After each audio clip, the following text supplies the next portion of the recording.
Hey guys, how you doing? My name is Echo and welcome back today to a Minecraft 1.9 snapshot review. I'm here today with Snapshot 16w02a, which is the first snapshot of 2016. Now I'm quite convinced the final release of 1.9 is coming very soon.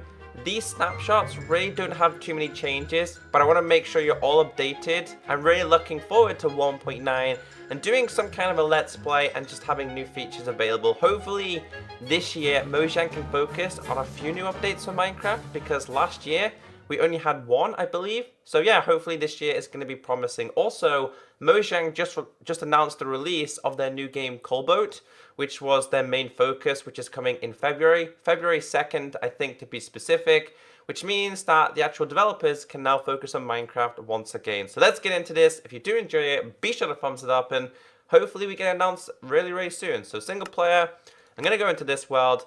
I'm going to start off with the very basic. So move out my way, cow. I want to teach you guys something that changed with the buttons.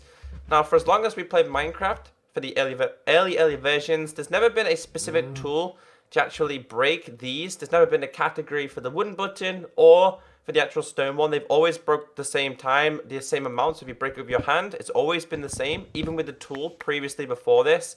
However, they made some changes, and now to break the wooden one, you simply use an axe, any type of axe. So as you guys can see there, instantly breaks. And of course, for the stone, use a pickaxe. You'd think that would have introduced that a very long time ago. Only a minor change, but I thought it's definitely worth mentioning. You can see it all on the Mojang website, which I will link down below, to the changes. Now, the next thing I think is really awesome is they made some changes to the armor stands. Now, this is just a normal Minecraft armor stand, and so is, let's go to game mode creative. And so is this one. So you can see they're very basic, but they've changed it, which is going to be more efficient for servers and custom creation. So if I activate this, you can see here we now have an outline available on the armor stand.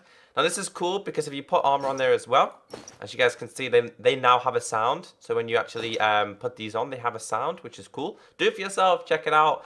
And these also get the white outline. Now there is a way to have the outline only on the armor and not on the armor stands. And also, if I put this on here, you guys can see right there, it even has the outline for the Enderdragon head. So I think that's a pretty cool addition. The command was just force us to summon armor stand and then glowing true, which was very basic. And you can have it as false as well, which will turn it to false. But that really, I don't know why, it looks so much more better than that. And I hope that this is going to be just a normal feature in Minecraft instead of being done just via command. So let's break this. Something that they have changed to do with spawners, which I'm kind of glad about this, is previously before you put a gas spawner or spawn egg inside the actual spawner itself, the gas would take up the whole spawner itself. They've now decreased the size of it and it's inside. Now I don't know how many mobs and what mobs entirely they did this to.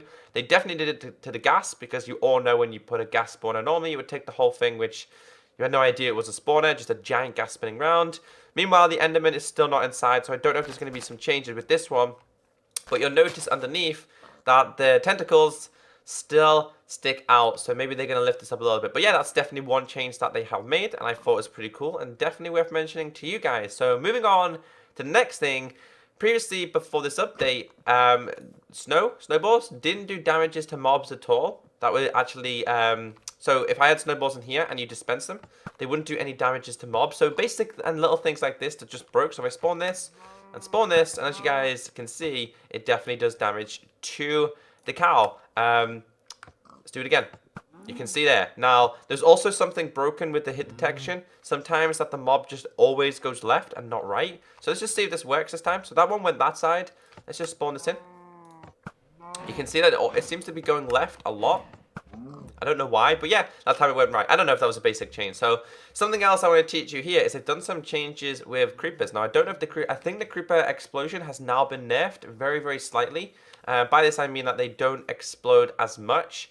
Now previously, when you exploded the creeper, let's change my game mode to easy. When the creeper was exploding, when you have it on fire or when it's like about to explode, you would only see like the white, actually interface, or should I say, or like the actual white of the actual creeper. Now when it's exploding, you'll actually see its face and its skin. So if I set it on fire, oops, that's not meant to happen. I was going to do this. I'm going to do that again. That was awful. Forget about that. Let me try this again. So basically, put down a creeper, click on him. You can see now, if you keep watching, you actually don't just see white. You actually see the texture of the creeper. So that was a change they made. I don't know if it's been nerfed, though. I don't know if the size of the explosion has changed. But nonetheless, I'm going to spawn him in one more time. I'm going to show you guys one more time here. You can see that you get to see the actual creeper up until it explodes, which previously never happened. I don't know how that broke. I don't know what they did to it.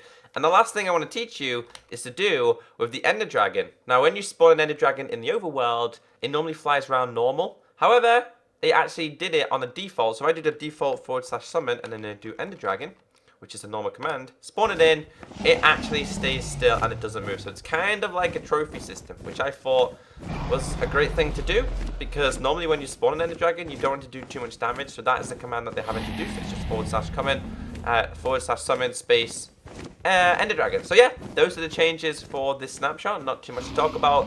You can check it out on Mojang's website. Hopefully you're all excited for the official release of 1.9. Take care, stay beautiful, and as always, I'll catch you next time. Bye!